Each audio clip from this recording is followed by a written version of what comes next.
Is your Verizon Internet slow, glitchy, or completely down? Before you call tech support, there's one simple fix that solves a majority of connection problems: restarting your router. In this quick guide, I'll show you the right way to restart any Verizon router or modems. Let's get started.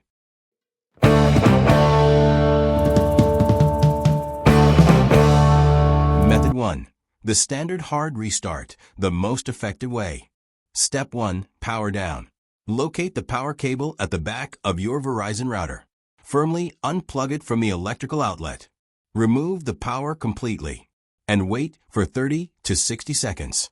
After the wait, plug the power cable firmly back into the wall outlet and also backside router or modem.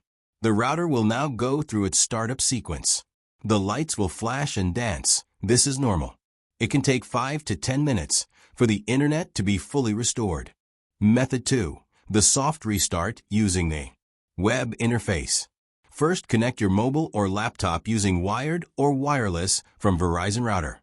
Open web browser and access Verizon default login IP address 192.168.1.1. Use Verizon login username and password to login router or modem settings. Once logged in, go to Advanced tab from top menu. Then go to Utilities option from left side menu. Under Utilities, go to Reboot Router. Press Reboot Device button to restart Verizon modem or router. The router will reboot remotely. This can take 5 to 10 minutes. Wait for all the lights on the front to return to their normal solid state. And that's it. A proper restart is the simplest yet most powerful tool in your home networking kit.